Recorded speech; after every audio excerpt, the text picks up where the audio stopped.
Welcome back to all of you guys. Welcome in other video of MS biology.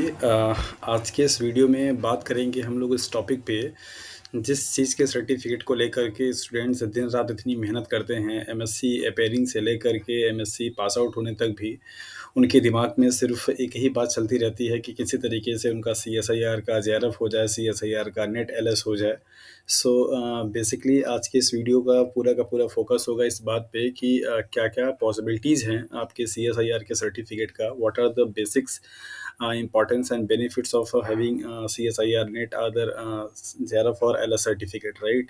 So why CSIR certificate is important? आज के इस video का ये पूरा focus होगा, हम लोग इस पे बात करेंगे कि अगर आपने CSIR का प्रिपरेशंस किया है और आपके पास CSIR का सर्टिफिकेट हो जाता है तो आपके पास क्या-क्या पॉसिबिलिटीज़ के डोर ओपन हो जाते हैं, कहाँ-कहाँ पे आप ट्राई कर सकते हैं। जैसा कि आप यहाँ पे देख पा रहे हैं कि पहले से यहाँ पे मार्क है, दैट इज़ द टीचिंग के लिए, फिर रिसर्च के लिए, फिर पीएचडी के लिए। सो समझेंगे इसकी वीडियो में कि देखेंगे कि कहाँ-कहाँ पे सीएसआईआर के सर्टिफिकेट का यूटिलिटी है और जिस चीज़ को लेकर के आप इतना सैक्रिफाई करते हैं अपनी पूरी एमएससी के टाइम का और एमएससी के बाद का भी इतना पैसा पे करते हैं, दिन-रात मेहनत करते हैं, उस सर्टिफिकेट के हो जाने के बाद एक्चुअली में आपको क्या बेनिफिट मिलता है, राइट? सो अगर आप भी सीएसआईआर के एस्पिरेंट्स हैं और तैयारी कर रहे हैं और आपने भी 2000 जून का 23 का एग्ज़ाम दिया है और आप उसके रिजल्ट का वेट कर रहे हैं, तो डेफ़िनेटली ये वीडियो आपके लिए है। आप इस वीडियो से काफ़ी कुछ सीख सकते हैं और अपने सर्टिफिकेट की यूटिलिटी को इम्प्रूव कर सकते हैं। सो देखते हैं, फर्स्ट ऑफ ऑल सीएसआईआर के कॉन्सेप्ट को समझ लेते हैं। जैसा कि आपको अच्छी तरीके से पता है कि हर साल 2 बार सीएसआईआर एग्ज़ाम कराता है और ये सीएसआईआर का जो रिजल्ट होता है वो 2 कैटेगरी में डिवाइड किया जाता है। एक तो आपका होता है दैट इज़ द जेआरएफ की कैटेगरी में, दूसरा आपका होता है एलएस की कैटेगरी में। तो एलएस का मतलब होता है लेक्चरशिप के लिए और जेआरएफ का मतलब होता है जूनियर रिसर्च फेलोशिप के लिए। सो फर्स्ट ऑफ ऑल पहले एलएस के लिए बात करते हैं। सीएसआईआर का जो एग्ज़ाम होता है हर सब्जेक्ट के लिए, जैसे सपोज़ हम लोग यहाँ पे लाइफ साइंस की बात करते हैं, तो ये लाइफ साइंस के सब्जेक्ट में हर साल लगभग 300 साढ़े 300 जेआरएफ का क्या किया था सर्टिफिकेट देता है।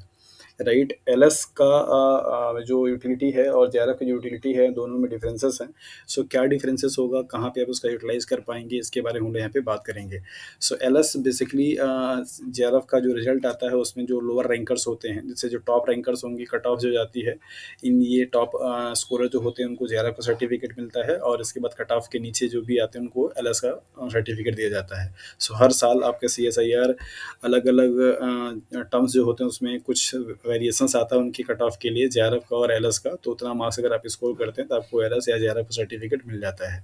अगर आपके पास सपोज़ कि एलएस का सर्टिफिकेट है तो आप क्या-क्या चीज़ कर सकते हैं, क्या उसकी यूटिलिटी है, क्या-क्या पॉसिबिलिटीज़ हैं, यहाँ पे देख लेते हैं।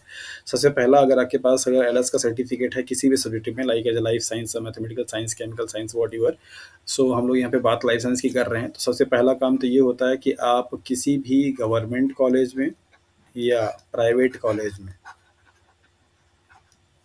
असिस्टेंट प्रोफेसर का फॉर्म फिल करने के लिए और असिस्टेंट प्रोफेसर के पोस्ट पे पढ़ाने के लिए क्या होता है, एलिजिबल हो जाते हैं। सपोज अगर कोई कैंडिडेट जो कि एमएससी जस्ट पास आउट है और उसने अभी अभी तुरंत सीएसआईआर का एग्ज़ाम दिया और उसका एलएस का एग्ज़ाम निकल गया, राइट, उसे पीएचडी करने का मन नहीं है, पीएचडी के टाइम के पाथवे को नहीं जाना चाहता है, तो उस सीएसआईआर के एलएस का सर्टिफिकेट लेकर के वो क्या क्या कर सकता है। नंबर पहला, वो प्राइवेट जो भी डिग्री कॉलेजेस होते हैं वहाँ पर जा कर के अपने सब्जेक्ट के लिए अप्लाई कर सकता है और वहाँ पे उसको प्रॉपर सैलरी मिलेगी और उस कॉलेज में आप एज असिस्टेंट प्रोफेसर के रूप में क्या कर सकते हैं, ज्वाइन कर सकते हैं। नंबर पहला। दूसरा, गवर्नमेंट कॉलेजेस में जो वैकेंसीज आती हैं असिस्टेंट प्रोफेसर्स के लिए, उनके लिए भी आप एलिजिबल हो जाते हैं। तो गवर्नमेंट कॉलेजेस में जो वैकेंसीज असिस्टेंट प्रोफेसर के लिए आती हैं वो दो तरीके से, नंबर पहला होता है आपका सेंट्रल गवर्नमेंट का और नंबर दूसरा होता है आपका स्टेट गवर्नमेंट का। तो स्टेट गवर्नमेंट में दो बॉडी होती हैं जो कि एग्ज़ाम कराती हैं असिस्टेंट प्रोफेसर के लिए। एक तो उस स्टेट का पीएससी होता है, वो खुद कराता है, दूसरा उस स्टेट का हायर एजुकेशन होता है, वो कराता है। जैसे अगर सपोज़ हम लोग अगर यूपी की बात करें तो यहाँ पे यूपी पीएससी हो जाएगा और अगर हायर एजुकेशन की बात करें तो यूपीएचईएससी के नाम से आपका यहाँ पे बोर्ड बना हुआ जो कि कराता है। यूपीएससी जो कराता है वो आपके सभी के सभी गवर्नमेंट कॉलेज में अपॉइंटमेंट देता है और हायर एजुकेशन जो कराता है वो government as well as semi government दोनों कॉलेजेस में अपॉइंटमेंट क्या है वो देता है असिस्टेंट प्रोफ़ेसर के लिए, राइट? सो अगर आपके पास एलएस का सर्टिफ़िकेट है तो आपको एकदम परेशान होने की ज़रूरत नहीं है, आप असिस्टेंट प्रोफ़ेसर के लिए एलिजिबल हैं। अगर आप प्राइवेट कॉलेज में पढ़ाना चाहते हैं तो आपके आस-पास में जिस सिटी से आप बिलॉन्ग करते हैं वहाँ पे जो भी प्राइवेट कॉलेजेस हों, आप अपना सीवी, रिज़्यूमे बना करके आप वहाँ पे अप्लाई कर सकते हैं एज़ एंड आप असिस्टेंट प्रोफ़ेसर के रूप में वहाँ पे पढ़ा सकते हैं। प्राइवेट कॉलेजेस में असिस्टेंट प्रोफ़ेसर के लिए अपॉइंटमेंट 2 तरीके से होती है। एक तो होता है आपका परमानेंट बेसिस पे और दूसरा आपका होता है that is the regular basis पे या फिर एड हॉक बेसिस पे कह सकते हैं इसको। परमानेंट का मतलब ये होता है कि जिस यूनिवर्सिटी से आपका वो कॉलेज एफ़िलिएटेड है उस कॉलेज में आपकी अपॉइंटमेंट जो है 5 ईयर्स के लिए प्रॉपर कर दी जाती है और आपको पूरे होल ईयर की सैलरी मिलती है और 5 साल के लिए आपकी नौकरी क्या होती है फिक्स हो जाती है। और जो डेली बेसिस पे रखे जाते हैं एड हॉक पे या रेगुलर बेसिस पे आप बोल सकते हैं, उनका ये रहता है कि जब तक आपका कॉलेज का सेशन चलता है 8 महीने 10 महीने तब तक आप वहाँ पे पढ़ाएँगे, आपको सैलरी मिलेगी। कॉलेज का सेशन बंद, फिर आपकी सैलरी वहाँ पे बंद हो जाती है। सो पहला एडवांटेज आपका ये है सीएसआईआर के एलएस का कि आप उस एलएस के सर्टिफिकेट के बेसिस पे प्राइवेट कॉलेज में असिस्टेंट प्रोफेसर का की पोस्ट पे पढ़ा सकते हैं एज़ वेल एज़ आप गवर्नमेंट जॉब के लिए तैयारी कर सकते हैं असिस्टेंट प्रोफेसर के लिए।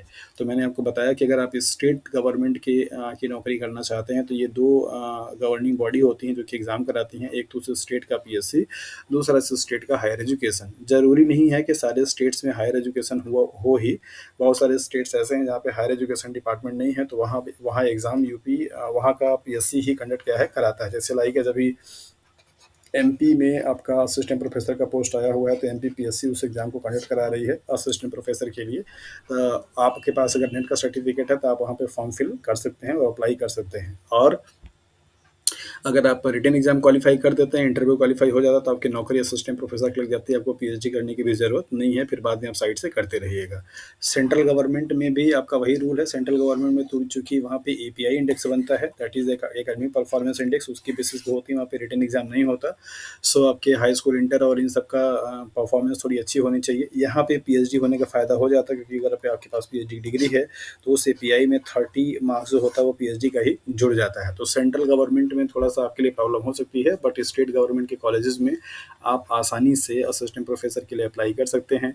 जब तक गवर्नमेंट की वैकेंसी नहीं आती, आप किसी प्राइवेट कॉलेजेस में जा कर के आसानी से पढ़ा सकते हैं। आपकी सिटी के अकॉर्डिंग, वहाँ के स्टैंडर्ड के अकॉर्डिंग आपको सैलरी जो है वो कॉलेज वाले प्रोवाइड कर देते हैं।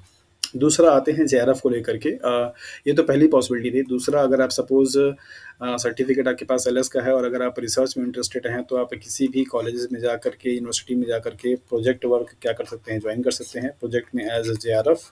तो जेआरएफ पोस्ट पे प्रोजेक्ट में जॉइन करने के लिए भी एलएस सर्टिफ़िकेट की रिक्वायरमेंट होती है। तो अगर आपके पास एलएस है तो आपको एकदम ज़रा-सा भी परेशान होने की ज़रूरत नहीं है। आपका अगर रिसर्च में टेम्परामेंट है, ओरिएंटेशन जाने का, तो आप प्रोजेक्ट के थ्रू रिसर्च में एंट्री कर सकते हैं। बहुत सारे डिपार्टमेंट में प्रोजेक्ट निकलता रहता है जहाँ पर आपका नेट के सर्टिफिकेट की रिक्वायरमेंट होती है, तो आप अपना नेट का सर्टिफिकेट लगाइए, प्रोजेक्ट में ज्वाइन कीजिए और आपको यहाँ से जब प्रोजेक्ट में एज अ जेआरएफ अगर आप अपॉइंट हो जाते हैं तो आपको सेम सैलरी मिलती है, दैट इज़ 31,000 पर मंथ की बेसिस पे आपको, जो कि जेआरएफ का सर्टिफिकेट, जेआरएफ का सैलरी मिलता है, जेआरएफ का फेलोशिप मिलता है, सेम वही सैलरी आपको यहाँ पे मिलना शुरू हो जाती है। तो आप प्रोजेक्ट भी कर सकते हैं और आप टीचिंग फील्ड में अपना करियर आप बना सकते हैं। आते हैं दूसरा आपका जेआरएफ के लिए। जेआरएफ अगर आपके पास है तो पहली चीज़ तो ये कि जेआरएफ का मार्क्स थोड़ा कट ऑफ ज़्यादा जाता है, तो आपको मेहनत थोड़ा ज़्यादा करना पड़ता है। अगर आपके पास जेआरएफ हो जाता है तो क्या-क्या इसकी यूटिलिटी है। नंबर पहला, इस जेआरएफ की वैलिडिटी जो होती है वो 2 ईयर्स तक के लिए है, तो आपको ये इस बात का ध्यान देना होता है। इसका मतलब ये हो जाता है कि 2 साल के अंदर में अगर आपने किसी भी यूनिवर्सिटीज़ में चाहे वो स्टेट गवर्नमेंट की यूनिवर्सिटी हो, चाहे वो सेंट्रल गवर्नमेंट की यूनिवर्सिटी हो, अगर आपने पीएचडी इनरोल करा लिया है और उस टाइम पे जब पीएचडी आप इनरोल कराएँगे तो आपको अपनी फेलोशिप एक्टिवेट करानी होती है। तो 2 साल के विदिन में अगर आपने फेलोशिप एक्टिवेट करा ली है फिर तो आपको पैसा मिलेगा।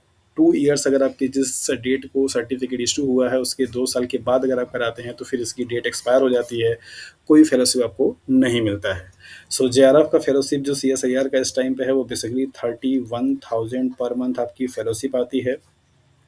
इसके बाद आपको 18% क्या है एचआरए मिलता है और इसके बाद आपको 3000 पर ट्राइमेस्टर कंटीजेंसी मिलती है। ये सीएसआईआर का आपका पूरा हिसाब किताब है। तो इस तरीके से अगर आपने जेआरएफ क्वालिफाई कर लिया है तो आपको पर मंथली लगभग स्टार्टिंग 37,000 पर मंथ आपको क्या है फेलोशिप मिलना शुरू हो जाता है अगर आप कहीं पीएचडी इंक्लूड कराते हैं तो। तो बेनिफिट आपका पहला ये है कि आप इससे जाकर के कहीं पे भी आप अपना रिसर्च कर सकते हैं, मीन्स आप पीएचडी में इन्वॉल्व हो सकते हैं, पीएचडी कर सकते हैं। पीएचडी करने का अगर आपका मन है तो आप आसानी से किसी भी यूनिवर्सिटी में एंट्रेंस एग्जाम दीजिए, वहाँ इंटरव्यू दीजिए। आपका अगर एडमिशन हो जाता है तो फिर आपको फेलोशिप वहाँ पे एक्टिवेट हो जाती है और इतना पैसा आपको मिलना शुरू हो जाता है। 2 साल के बाद आपकी फेलोशिप और ज़्यादा बढ़ जाती है। बाकी सेम वो सारे काम आप जेआरएफ सर्टिफिकेट से भी कर सकते हैं जो कि एलएस से आप कर सकते थे। जैसे लाइक आपको असिस्टेंट प्रोफेसर का तैयारी करना है, आपको प्राइवेट कॉलेज में पढ़ाना है, तो ये सारे काम आप आसानी से कर सकते हैं, राइट। सो गाइस, अगर आपके पास सीएसआईआर का सर्टिफिकेट है और आपको इसके यूटिलिटी के बारे में नहीं पता है तो आप इस वीडियो को अच्छे से समझ लीजिए। और इसके बाद भी अगर आपको कुछ करियर अपॉर्चुनिटीज़ को लेकर के अगर कहीं पे कुछ डाउट है, कुछ क्वेरीज है, कुछ पूछना है कि कहाँ पे हम इसको यूटिलाइज़ कर सकते हैं, तो आप कमेंट सेक्शन में ज़रूर से ज़रूर पूछिए। और ज़रूर बताइए कि ये वीडियो आपके लिए कितना हेल्पफुल रहा और कितना आपको इन्फॉर्मेशन ये वीडियो से मिला है, राइट। तो आपने यहाँ पे देखा कि सीएसआईआर का जो सर्टिफिकेट है, एलएस का या जेआरएफ का, उससे आपको क्या बेनिफिट होता है, कहाँ कहाँ पे आप काम कर सकते हैं। तो देखा आपने कि आप असिस्टेंट प्रोफेसर टीचिंग में जा सकते हैं और रिसर्च में जा सकते हैं, पीएचडी कर सकते हैं, प्राइवेट कॉलेज में पढ़ा सकते हैं और अपना खुद का अगर आप कोचिंग चलाना चाहते हैं तो आप कोचिंग भी अच्छे तरीके से ओपन कर सकते हैं। सो होपफुली गाइस कि आपको ये चीज़ समझ में आ गई होगी। Thank you for watching this video. हो सके तो इस वीडियो को ज़्यादा से ज़्यादा लोगों तक शेयर कीजिए ताकि ये इन्फॉर्मेशन बाकी और लोगों को भी मिल जाए।